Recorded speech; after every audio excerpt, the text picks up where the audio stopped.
Hey guys, welcome to PM Pathshala. Guys, आज हम लेकर आए हैं स्कीम्स इन न्यूज़। गाइस, हमारा ये टॉपिक है जनवरी 2024 विजन मैगजीन का। तो गाइस, अब ना हम एक और ये हमारी एक इनिशिएटिव है जिसमें ना हम स्कीम्स तैयार करेंगे अपनी। ठीक है। देखो, स्कीम्स जो होती हैं वो आपके एग्जाम्स में, प्रीलिम्स में तो आएगी। ठीक है। साथ ही साथ जब आप मेंस आंसर राइटिंग करोगे, ऐसे राइटिंग कर रहे हो, तो स्कीम्स वहाँ पे डाल सकते हो आंसर में भी। इंटरव्यू के टाइम पे अगर कुछ पूछते हैं स्कीम के बारे में तो आपको पता होगा। तो आज की जो स्कीम है ना हमारी, जिस पर हम बात करने जा रहे हैं, उसमें हम बात करेंगे सुकन्या समृद्धि योजना के बारे में। ठीक है। अब देखो, पहली बात तो ये न्यूज़ में आई ही क्यों, सबसे पहली बात है ना। तो एसएसवाई इसको बोलते हैं। फिनेंस मिनिस्ट्री ने एक्चुअली क्या करा है रिसेंटली, याद रखना ये जो स्कीम है वो मिनिस्ट्री ऑफ फिनेंस के द्वारा लॉन्च की गई थी। क्योंकि कई बार क्या होता है, सुकन्या समृद्धि सोच के हमारा ध्यान चला जाता है मिनिस्ट्री ऑफ वुमेन की तरफ। लेकिन ध्यान रखना, सुकन्या समृद्धि योजना मिनिस्ट्री ऑफ फाइनेंस के द्वारा ये कराई गई है। इसमें इन्होंने क्या करा है, अकाउंट स्कीम है ये बेसिकली। और इसमें इंटरेस्ट रेट को पहले 8% दिया जाता था, अब 8.2% इंटरेस्ट रेट दिया जाएगा स्कीम के तहत। जनवरी से मार्च क्वार्टर से शुरू हो गया ये मामला। ठीक है। तो ये भी आ सकता है कि कौन से क्वार्टर में करा गया है। जनवरी मार्च के क्वार्टर से यहाँ पर ये मामला शुरू कर दिया गया है। अच्छा, अब ना देखो ये स्कीम है क्या, इसका ऑब्जेक्टिव क्या है। इस स्कीम के तहत ना ये कोशिश की जाएगी, जो लड़कियां होती हैं ना, उनके लिए एक स्मॉल इन्वेस्टमेंट की तरह है कि उनको एक पेमेंट फैसिलिटेट की जाए, और साथ ही साथ उनके जो एजुकेशन के खर्चे होते हैं, मैरिज के एक्सपेंसेस होते हैं, वो इस स्कीम के तहत आराम से हो जाए। अब क्या होता है, देखो बैकग्राउंड अगर आप इसका समझो, तो सुकन्या समृद्धि योजना का ध्यान इस ऐसे बना कि स्मॉल डिपॉजिट स्कीम लड़कियों के लिए होनी चाहिए। क्योंकि ना जब 2015 में ये बहुत ज़्यादा कैंपेन सा स्टार्ट हो गया, 2015 में लॉन्च हुई ये स्कीम।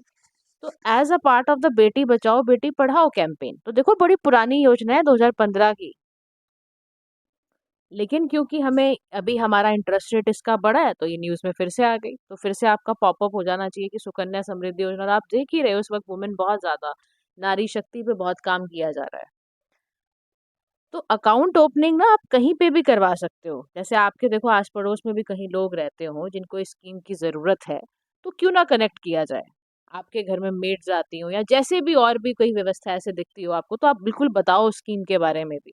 तो पहले खुद भी जान लो। अच्छा, कहीं पर भी आप चाहो पोस्ट ऑफिस में चले जाओ, या कोई भी कमर्शियल बैंक की कोई भी नोटिफाइड ब्रांच हो, वहाँ पे जाके स्कीम को आप ओपन करा सकते हो, अकाउंट ओपन करा सकते हो। अच्छा, बच्चे का नाम ही लिखा जाता है, जो गर्ल चाइल्ड है ना, अकाउंट नेम उसी बच्चे का आएगा स्कीम के तहत। And can be open for a maximum of 2 girl children in one family. एक फैमिली में 2 बच्चियां अगर हैं, तो लड़कियां अगर हैं, तो उनके नाम पर ये अकाउंट आप ओपन करा सकते हो। 2 से ज़्यादा नहीं होनी चाहिए, ध्यान रखना। अच्छा, अकाउंट की पोर्टेबिलिटी क्या है? देखो, अकाउंट की पोर्टेबिलिटी ये है कि आप इंडिया में कहीं पर भी इस अकाउंट को ट्रांसफ़र करा सकते हो, कोई दिक्कत नहीं। किसी की ट्रांसफरेबल जॉब है, तो वो ट्रांसफ़र करा सकता है। इंटरेस्ट रेट की बात हुई, तो देखो इसमें इंटरेस्ट रेट कैसे मिलता है? Government of India time to time इसको नोटिफ़ाई कर देती है। ईयरली बेसिस पे, कंपाउंडेड बेसिस पर यहाँ पे इंटरेस्ट रेट कैलकुलेट किया जाता है और अकाउंट में डाल दिया जाता है। समझ में आया? ईयरली ईयरली बेसिस पे और कंपाउंडेड बेसिस पे। अब इस स्कीम की मैच्योरिटी कब होगी? जब वो बच्ची जो है जैसे ही 21 साल की हो जाएगी ना, वैसे ही स्कीम की मैच्योरिटी हो जाती है। मतलब अब चाहे वो पढ़ाई कर रही है या marriage purpose, under whose name account open, whichever is earlier, वो करा सकती है। ठीक है।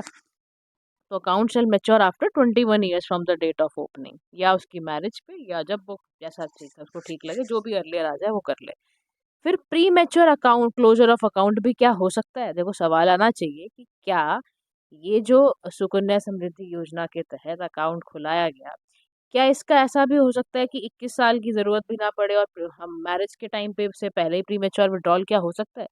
कह रहा है ऐसा तभी हो सकता है जब अकाउंट होल्डर की मान लो डेथ हो गई हो अनफॉर्चुनेटली, या central government satisfied that the continuation of account is causing undue hardship account holder पे दे रहा है। अब देखो यहाँ पे ना एक टर्म आई, क्या आई टर्म? Undue hardship. अब आपको पता होना चाहिए कि अनड्यू हार्डशिप क्या होता है। तो देखो, अनड्यू हार्डशिप का मतलब है कि ऐसा एक्शन जिसकी वजह से बहुत ज़्यादा चीज़ें जो हो रही हैं बहुत ख़राब हो रही हैं। लॉ के टर्म्स में अगर इसको समझोगे, तो एक स्पेशल सर्कमस्टेंसेस ऐसे क्रिएट हो गए हैं जिसकी वजह से दिक्कत हो रही है। अब वो स्पेशल सर्कमस्टेंसेस देखो गाइस कैसे भी हो सकते हैं, किसी भी प्रकार के स्पेशल सर्कमस्टेंसेस क्रिएट हो सकते हैं, है ना? जैसे कि मान लो अगर आप कह सकते हो कि पार्शली या फुली एग्जेम्प्ट करना चाह रहे हो, कुछ ऐसा अनरीजनेबल डिसप्रपोर्शनेट बर्डन ऑब्स्टेकल लग रहा हो किसी को, समझ रहे हो, या किसी तरह की डिसेबिलिटी क्रिएट हो गई हो, तो इस सब में क्या होता है, एक तरह का अनड्यू हार्डशिप क्रिएट हो जाती है।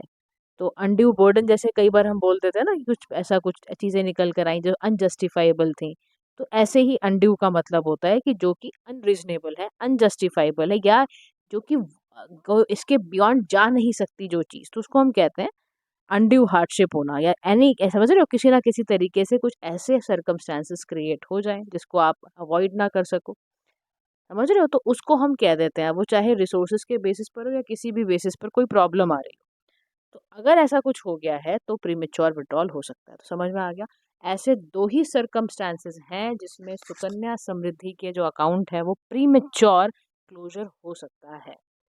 एक एक मैंने आपको बताया कि या तो अकाउंट होल्डर की अनफॉर्चुनेटली डेथ हो गई हो, ठीक है, या दूसरा सर्कमस्टांसेस क्रिएट हो गया हो कि अनड्यू हार्डशिप गवर्नमेंट को लग रही हो, सेंट्रल गवर्नमेंट को, तब ऐसा कर सकते हैं। अच्छा, क्या प्रीमेच्योर विड्रॉल में सारा अमाउंट मिलेगा, कैसे होगा? तो प्रीमेच्योर विड्रॉल का भी क्या संबंध है कि अगर बच्ची जो है 18 साल की हो जाए, ठीक है, तो वो प्रीमेच्योर अर्ली विड्रॉल कर सकती है 50% of the balance for higher education. मान लो उसके अकाउंट में 10 लाख रुपए हैं, हायर एजुकेशन के लिए वो 5 लाख उसमें से निकाल सकती है। बात समझे? अच्छा, क्या इस स्कीम के और भी कुछ बेनिफिट्स हैं? तो बिल्कुल है। सबसे बड़ा स्कीम के तहत आपको बेनिफिट मिलेगा सुकन्या समृद्धि अकाउंट स्कीम के साथ कि जितनी भी गर्ल चाइल्ड बच्चियां हैं, ठीक है, वो ऑपरेट कर सकती हैं अपना अकाउंट जैसे ही वो 10 साल की हो जाए।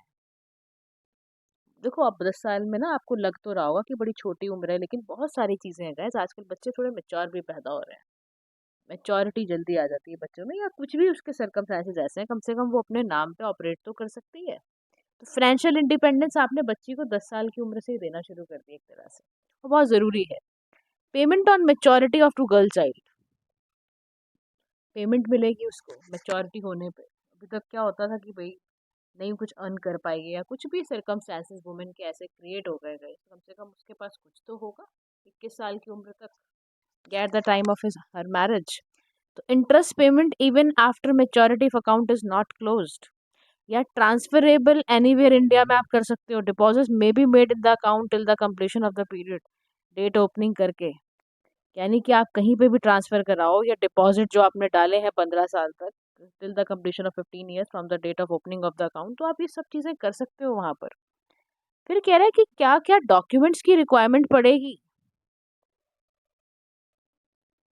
सबसे बड़ी बात है डॉक्यूमेंट्स, आपके जब अकाउंट आप ओपन कराने जाओगे तो सबसे पहले लगेगा Sukanya Samriddhi account opening form भरना पड़ता है, गर्ल चाइल्ड का बर्थ सर्टिफिकेट चाहिए होगा, आरबीआई की जो केवाईसी यानी कि जो नो योर कस्टमर गाइडलाइंस में जो आपके आधार कार्ड है, रेसिडेंशियल प्रूफ है, आपके आइडेंटिटी प्रूफ दोनों लगेंगे, यानी आइडेंटिटी प्रूफ और रेसिडेंशियल प्रूफ, क्योंकि उसी से आपका एड्रेस और आइडेंटिटी जाएगी ना, दोनों लगते हैं जैसे और भी अकाउंट्स में लगते हैं वैसे ही।